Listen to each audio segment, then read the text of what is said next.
Hi, it's Malcolm Dunn here. I'm the Dean of LeadWell Global. And as you're aware, we've been having an information series for people in terms of the opportunity that's currently being provided by the environment around us.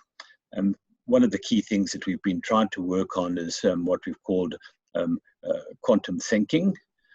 And that is really taking a different perspective to come and think about our presenting problems, because then we can see different solutions and different opportunities there. It's seldom the extrapolation of current thinking that's going to come up with novel solutions. But a key part of being able to think differently is what I call quantum mindfulness, is how is it that we do that? So it's not just a cognitive experience, it's something deeper than that and broader than that.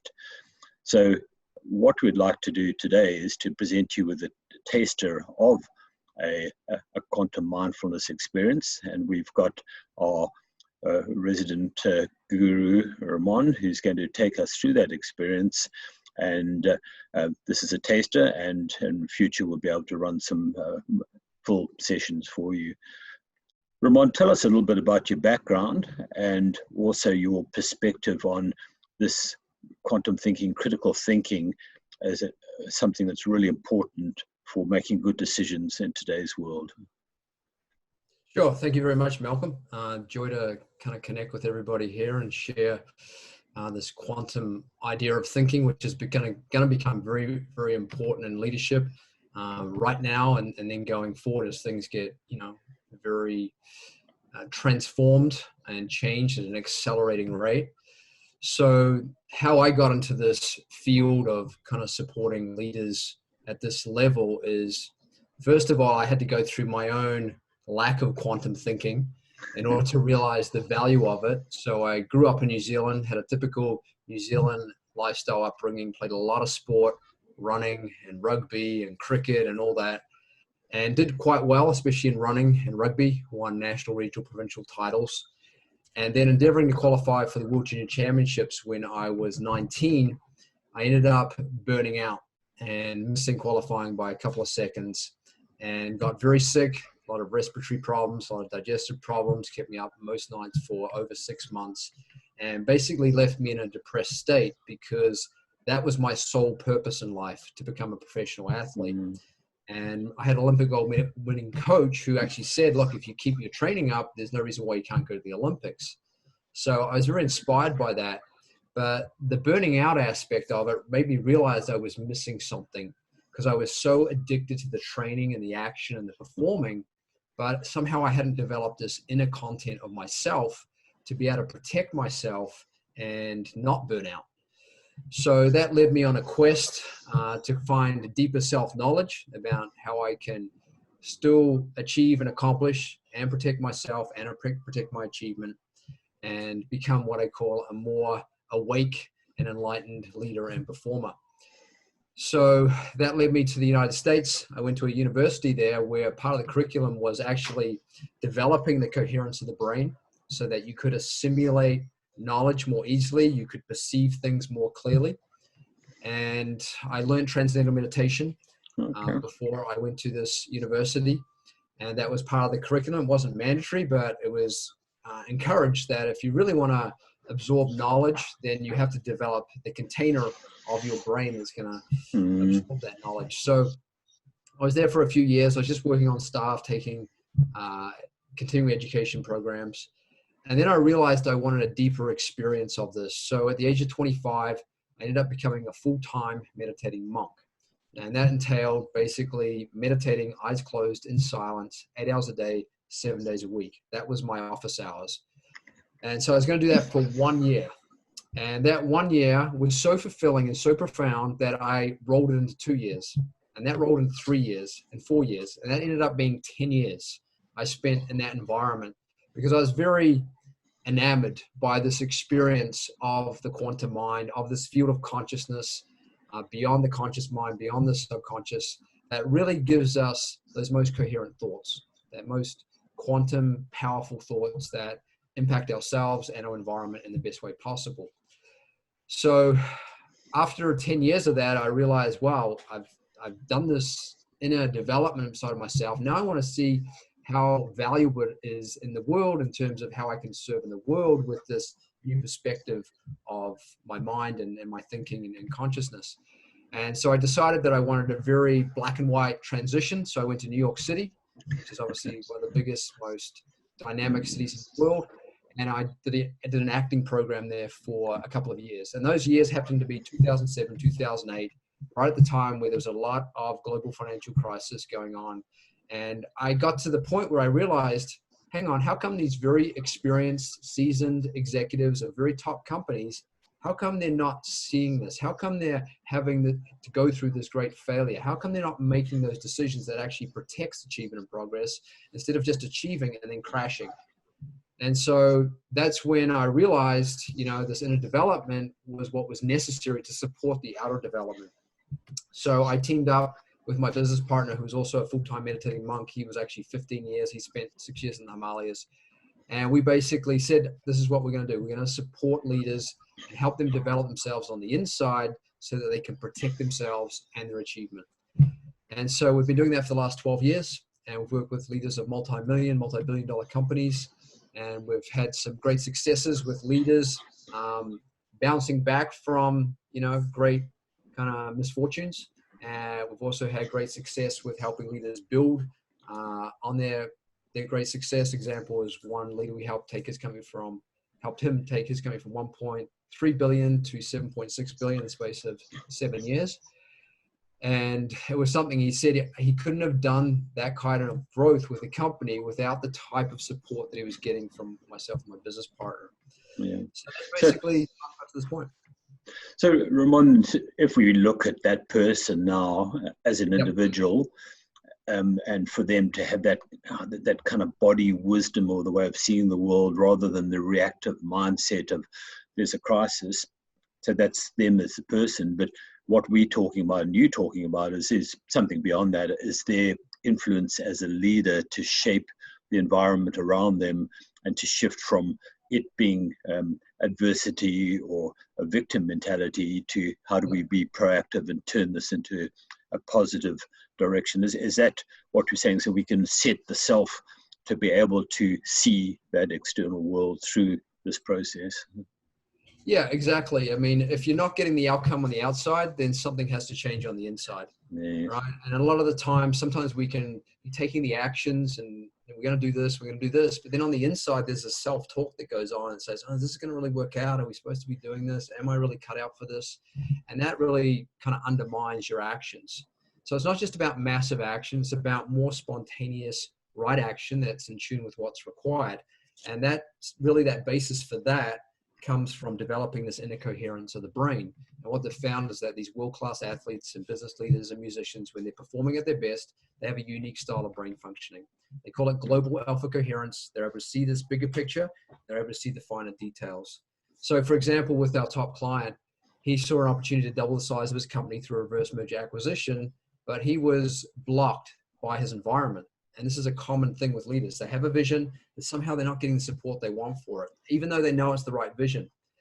And so what that comes down to is there's a lack of strength of thought power, right? There's not enough energy or clarity or creativity behind that vision to really make the environment support it or pick up on it or get it. Yeah. And so he came back to us after his major shareholder said, no, we don't want to do this. He said, what do? I don't know. I've tried to intellectually debate them into realizing this is the best thing we have to do, but they're not getting it. And so we said, well, you can continue to do that and maybe they'll get it, or we can just work on you owning this reality more fully, more clearly inside of yourself and removing any doubts or kind of disbelief that you have that may be on a subtle level that you haven't really purified, that's kind of getting in the way. And so we did that for 3-4 weeks. And then we said, okay, it feels like you really own this vision now. Go and speak to them now. And he did. And they go, okay, now we get it. Let's do it. Yeah. So Raamon, having coached executives for many years, I see what I call the horizontal splitting. So there's this projected person that they need to be the executive and the leader.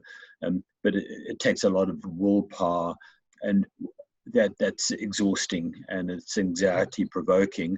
But if we Yeah. can get this coherence, as you call it, and really have that kind of the deep integration with self, then you get into that first order flow that Mikhail Csikszentmihalyi has talked about, where it can become effortless because this is just you. But the work to get there, and I guess a little bit we're going to ask you to take us through a bit of an example of that, but this isn't that you've got to go off and into a monastery for 10 years or 10 months. So it's a everyday practice that you're going to bring to us of 20 minutes a day or 20 minutes twice a day can just help create not only the brain architecture with the neuroplasticity, but a way of being that you take into your everyday world of that authenticity, the alignment and the coherence. Is that really what the practice is going to help us develop? Yeah, absolutely. Because just to be a leader, you have to have a high degree of coherence just to be in that position. So the question now is, if you want to do something greater for yourself, for the company, for your team, then you have to kind of, first of all, protect the coherence you have and not get it diminished by the stress and the responsibility. And you also hopefully have to enhance it, because at the end of the day, the most coherent thinking always prevails. So if we're in a meeting with a group of people, usually it's the person with the most coherent thinking and mind that projects the most powerful ideas, the most coherent way, that wins everybody else over to that way of thinking. If there's a lot of incoherence there and you're trying to project a good idea, then it gets convoluted. So it's the strength of coherence of the leader that protects the idea, that ensures that the idea gets full support and doesn't get corrupted or diminished by incoherent thinking or doubts. So bring that best self everywhere, because it is just you, rather than saying, okay, I have to win this debate in the meeting and how to use my intellect to win it. But the rest of me is thinking about something else, or is in a different space without presence. Okay, maybe what we could do, Raamon, is to, if you would be kind enough to just take us through this, because it's one thing to hear what you say, and that's compelling. But what we call the immersion experience of learning is to say, well, let's have a bit of drop into it, and then come out of that and say, okay, well, what's the mind that is now available and accessible to think about ourselves as well. So would you like to take us through a session, please? And I just want to say for the audience, we've got some other people also on this session. So this is something that can be done on a group basis. It doesn't have to be one-to-one as well. So Raamon, over to you. Okay, fantastic. So the basic premise here is that we want to increase the power of observing, your observing power, to see things more clearly, both outside yourself and inside yourself. Now, in order for that to happen, the mind has to be in its natural state. Now, the mind's natural state, and this may be a bit of a disbelief to yourself, is to be settled. The mind naturally enjoys its happiest when it's settled. And we all know this from experience. When we feel settled, we feel happy, nothing feels like it's a problem. When we're unsettled, everything seems like it's agitating and aggravating, right? So the mind, by its nature, like gravity, wants to go to its most settled state. So what we're going to do here is we're going to set up a situation to allow our mind to do that. Now, this is not a mindfulness meditation where you're trying to be mindful of this or that, what's going on inside yourself or outside yourself. This is going beyond thinking. We're not trying to manage thinking or be mindful of thinking. We're trying to get to the source of thinking. We're trying to get to the silence and the inherent coherence that we are, right? That nature is and that we're a part of. So that's the basic premise. Now, as the mind settles down, it becomes more orderly. It becomes more coherent. There's more integrated brain functioning. This is what the research shows. So we're going to lead into this with some breathing. So we're going to settle the breath down, and then we're going to do this simple, effortless, mantra-based meditation technique using a sound mantra that has no inherent meaning. You may attach a meaning to it, but I don't want you to attach a meaning to it. I want you to be attached to the sound value of it, right? Because the sound value is going to allow your mind to just come back to simplicity, right? So basically, first of all, we're going to do the breathing technique, and in English it's called alternate nose breathing, but in Sanskrit it's called pranayama. right? So prana is the life breath and life force. And so we're going to balance that. We're going to allow the breath to become more balanced, the brain to become more settled, and then we're going to drop in and do this meditation. Now, the meditation, we're going to use the mantra. So man means mind, tra means vehicle. We're going to use this mind vehicle, the sound, and we're using it for its sound value, not its meaning value. And its sound value we're going to use, it's a generic mantra, and we're going to use am. Okay, like I am, but I just want you to really focus on the sound value of am. Okay, and so it's a generic thing. If you learn TM, Transcendental Meditation, which I highly recommend, they give you a specific sound that's more tailored to you and where you're at. And then that sound actually allows you to go deeper. But this is going to give you a taste. So the way we're going to use this sound is we're going to sit quietly. Well, first of all, quietly and comfortably. And then we're going to close the eyes for 30 seconds.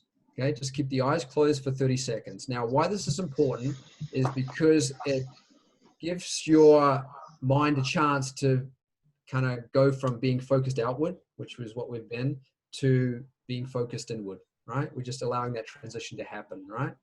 So it's like we're pulling down the blinds, okay? And then once after 30 seconds or so, we're going to start effortlessly, like any other thought that you would normally think, we're going to effortlessly think the sound am, okay? And we're going to allow the sound, we're not going to hold on to it. We're not going to try and say it. We're just going to say it, think it gently and quietly, mentally, and just allow it to do what it wants to do. It might change. It might get quieter. It might get louder. We're just going to keep our attention on it. Now, you're going to notice there's two sides to this meditation. There's an inward stroke, so that the mantra is helping you go on the inward stroke more quietly, right? So you're just repeating am mentally, just gently, and you don't have to rush it or anything. You just repeat it slowly and effortlessly. And you'll notice thoughts will come in. Thoughts will be there. And sometimes you'll notice you'll go off on thoughts and you're not even thinking that mantra even more. Now, the thing to recognize about these thoughts is that they're release of stresses or impressions on your mind, on your nervous system, right? And that's the outward stroke of this meditation. It's allowing you to let go of things, because meditation is really purification, right? It's an opportunity to purify the noise and the incoherence and get back to the coherence. And so that outward stroke is to release something, to let go of something. And as soon as you recognize, oh, I'm off thinking on these thoughts, let's think that mantra again and go on the inward stroke. Let's think am again, right? And you focus on am, and you'll find the mind will want to settle down again. Now, as the mind settles down, the body also settles down. And it gives the body an opportunity to release things, right? Let go of stresses and incoherences. And that's a good thing, right? So never, never, ever, ever grumble against thoughts that are coming up in this process of meditation, right? When you realize you're having thoughts, I'm having thoughts, I release some stress. Okay, let's think the mantra again, right? And there's that inward and outward stroke of meditation. And that is purifying your mind. It's allowing more of this coherence to naturally be there at the end. You're only meditating, not because of the experience, you're meditating because of how you want to feel afterwards and taking action. We're pulling back the arrow and the bow so that when we fire the arrow, the arrow from the bow, then it's got maximum energy and coherence behind it to hit the target. So that's basically it. Malcolm, is there any questions based on what I've just said do you think you might have? No, I think the purposefulness of it is to have an impact on yourself in the world. And if we have that in mind, that this isn't just a spiritual journey, it can be, but it's for us to do good things out there in the marketplace and the ripple effect through organization, through a community. So that kind of the higher order purpose, the greater good from that. But it's also around economic well-being. So it's not that that's divorced from it, that money's bad. So the commercial good decision taking is really important. And if you're in an anxious state, it's probably less likely you'll take good long-term decisions. So really happy to step into that with the breathing and then the mantra vehicle. And I would encourage people to take a chance to dip in. Yep. This doesn't hurt, and it can be very useful. And yeah, my personal experience, having done a couple of sessions with you, was wow, the clarity and the stillness, the equanimity afterwards. I was far more energized and able to have a perspective and see the world. So it had a really good impact, even just in a short period of time. So Beautiful. Over to you, Raamon. Yeah. Well said. Well said. So it's just a small amount of quality time investing in yourself, literally attention to yourself, and making that silence and coherence the basis of action. We're meditating to get that silence and coherence as a basis for action. This is not for reclusion or any spiritual experience, but because we're leaders in the world, we take action based on this in a more coherent way. And we're protecting our nervous system and our mind and our immune system in the process. So let's begin with the breathing. So the breathing, basically, we're going to take our thumb and we're going to take our ring finger. Now the thumb is going to be used on in the right hand, and the thumb's going to be, first of all, we'll start actually with the ring finger, and we're going to close the left nostril with that ring finger, and we're going to breathe out the right nostril. And ideally we close the eyes, right? The attention's on the breath. So we breathe out the right nostril, then we breathe in the right nostril. And then we close the right nostril with the thumb, and we breathe out the left nostril. We then breathe in the left nostril as fully as you can, using the belly to diaphragm breathing so that you're using more of your lung capacity. And then breathe out the right nostril, letting the stomach sink in again. In the right nostril, out the left, in the left, out the right. So we want to go as full and as long as possible. We can start out fast if you want to go fast, like, but then just slow it down and make it quieter and quieter and quieter, because the breath will naturally want to do that. It'll just want to become more and more gentle and quieter and quieter. And you're just putting your attention on the breath, going in one nostril, closing the other nostril, going out the other nostril, and vice versa. So we're going to do that for, say, 5 minutes. And then we're going to start the meditation after that, because that's provided a kind of a settling platform to go into the mind becoming settled. And then I'll just give instructions at that point. Okay, so let's begin. So close the left nostril, breathe out the right nostril. Keep the eyes closed on the breath.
Okay, so now we'll begin the meditation process.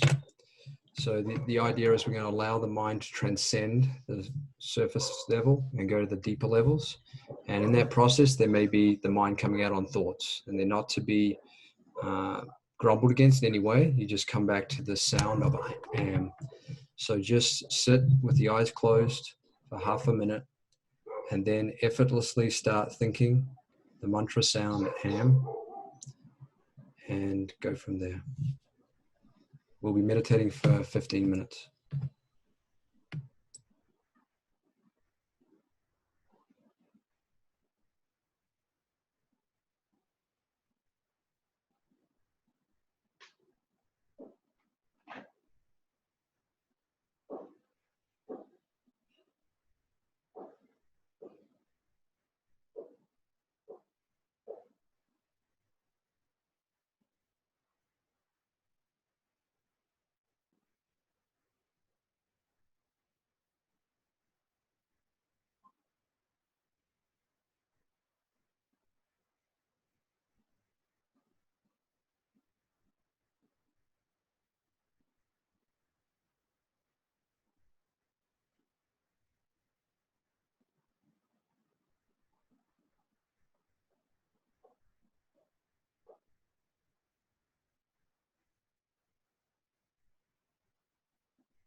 Okay, stop thinking the mantra. Keep your eyes closed just for a couple of minutes and allow your mind to slowly come back to the surface.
Okay, keeping the eyes closed, we're just going to do a HALQ, love quotient affirmation.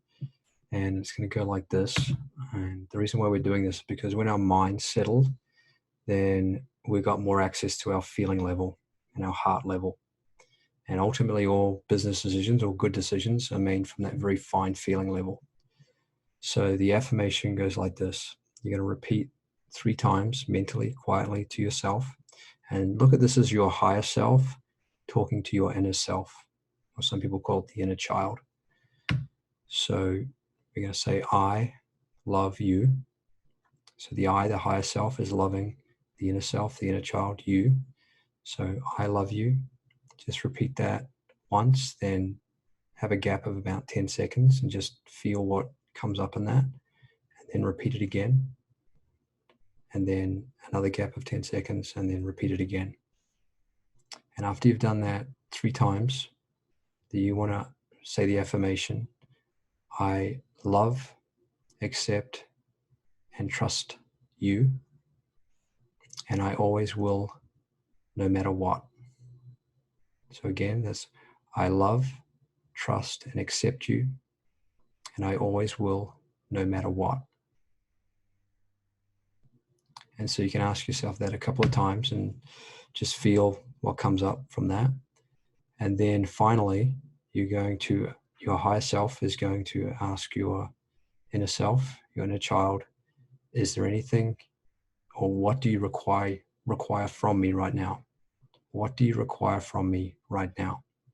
And see what gets revealed to you. Maybe a word or something comes to you, an image, and just acknowledge that. And then that'll complete the exercise and you can open your eyes. So take a couple minutes and do that.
slowly open the eyes.